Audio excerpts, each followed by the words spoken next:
Hello, everyone. Before we begin, let me tell you something about Saccharine 2026. This is not a loud horror movie. It does not rely on cheap jump scares. It is slow, uncomfortable, psychological. Saccharine is the kind of horror film that gets inside your head and stays there. The movie first premiered at the Sundance Film Festival in January 2026, and it quickly became one of the most talked about psychological horror films of the year. Not because it was flashy, but because it felt disturbingly real. And tonight, we're diving into the full story. The film opens in silence. A bright suburban home, perfect lawn, white walls, soft sunlight, everything looks sweet, almost too sweet. We meet our main character, Eliza Monroe, a quiet, soft-spoken woman in her early 30s. She seems fragile, polite, always smiling, but something feels off. Her husband, Daniel Monroe, is successful, calm, controlled, the type of man who speaks gently but dominates every conversation. At first, Saccharine feels like a domestic drama. Breakfast scenes, dinner conversations, small, passive-aggressive remarks. But then the camera lingers a little too long on Eliza's face, on her hands shaking slightly, on the way she flinches when Daniel walks into the room. We begin to understand. This isn't a love story. This is a case. One of the most disturbing early scenes shows Eliza baking a cake. Bright pink frosting, sprinkles, soft music playing in the background. Daniel walks in and tastes it. He smiles. Then he says, "It's too sweet." His tone changes. Not angry, not shouting, just cold. That's when the film begins to shift. Eliza starts hearing things. Soft whispers at night, scratching behind the walls, the refrigerator humming louder than normal. At first, we think it's stress, isolation. But Saccharine slowly introduces something darker. Eliza begins seeing a version of herself, standing in mirrors, watching her. This version doesn't smile. She stares, unblinking. The movie never confirms immediately if this is supernatural or psychological, and that's what makes it terrifying. Eliza finds old medical documents hidden in Daniel's office, therapy records, medication prescriptions, her name on them. But she doesn't remember ever going to therapy. She confronts Daniel. He gaslights her calmly. "You've been struggling again. You forget things. You always do." The word again hits hard. Again. What happened before? Saccharine slowly reveals that Eliza may have been in a psychiatric facility years earlier. But was she actually unstable? Or was she manipulated into believing she was? There's a chilling dinner scene halfway through the first act. Friends are over. Everyone laughs. Daniel tells a story about Eliza's episode. She sits there, smiling, frozen. The camera zooms in slowly as the sound fades. We only hear her breathing. Louder, faster. Then she looks across the table and sees the mirror version of herself sitting among the guests.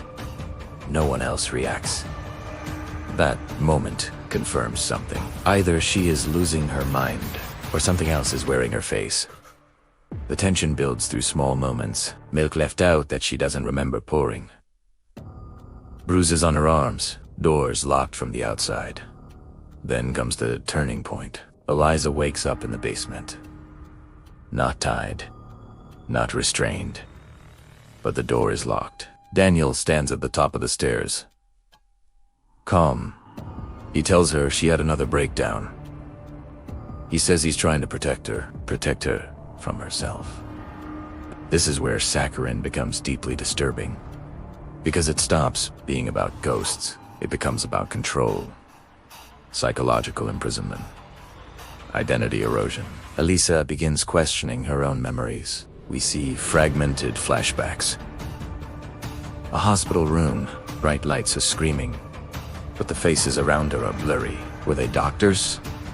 Or was Daniel there too? The first part of the film ends with a shocking scene. Elisa finally reaches the attic while Daniel is away.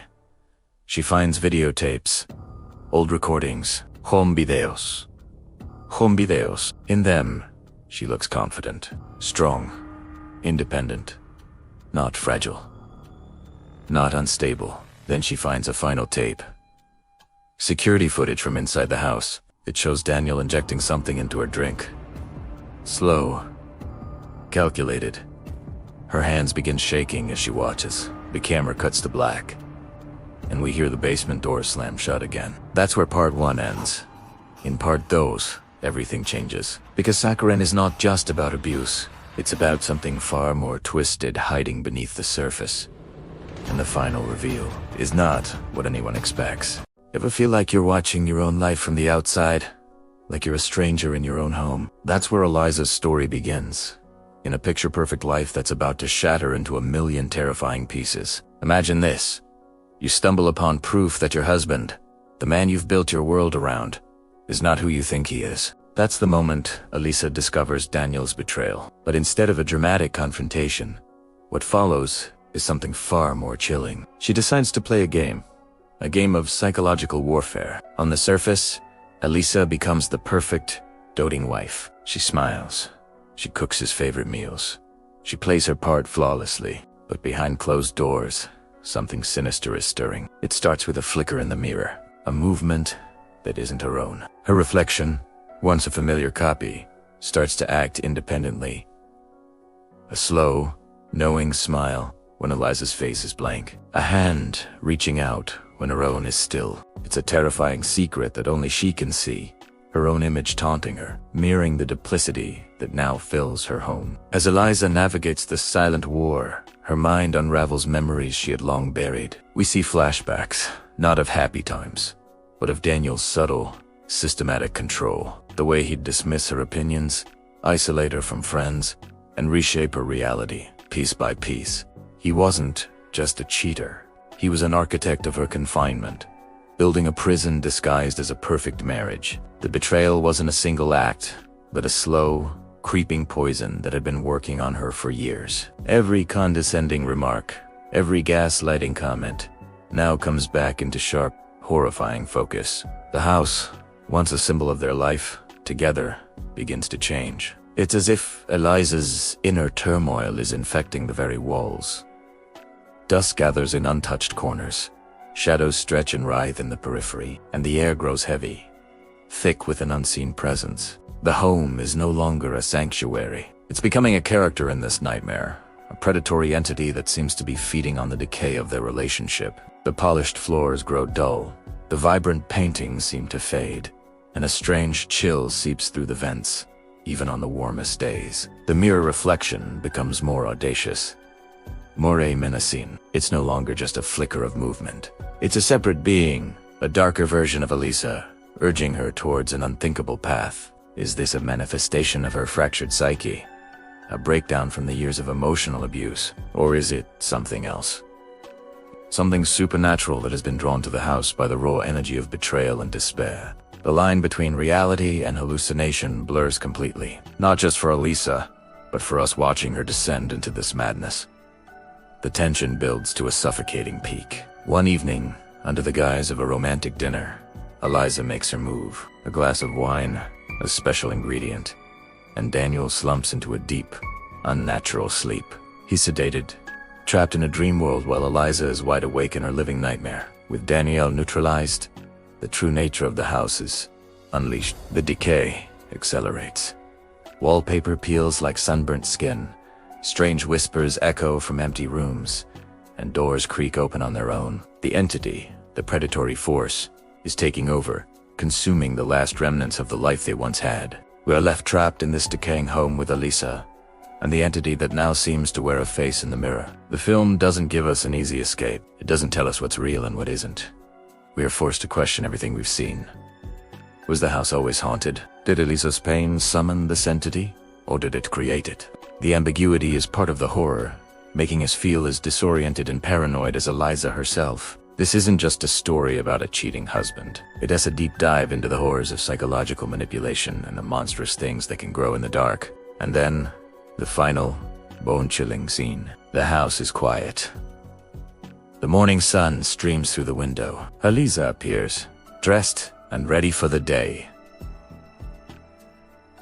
She looks normal, composed, almost serene. She has survived the night, survived the confrontation, survived everything. She walks past a mirror, giving her reflection a casual glance. But what we see stops our hearts. Her reflection isn't just moving on its own anymore. It's different. The eyes hold a new, ancient darkness. The smile is predatory. It's the entity, looking back at us, now fully integrated, wearing Eliza's face like a mask. The real Elisa may be gone, replaced by the very monster she unleashed. The film ends, but the haunting image of that reflection stays with you. A terrifying reminder that sometimes, when you fight monsters, you risk becoming one yourself. This story, with its blend of psychological dread and supernatural horror, explores the devastating impact of gaslighting and control. It is a cautionary tale about the darkness that can hide behind a perfect facade, and the terrifying transformation that can happen when someone is pushed past their breaking point. What do you think happened to the real Eliza? Let me know your theories in the comments below. Thanks for watching, and if you enjoyed this dive into the dark, make sure to like and subscribe for more content. See you next time.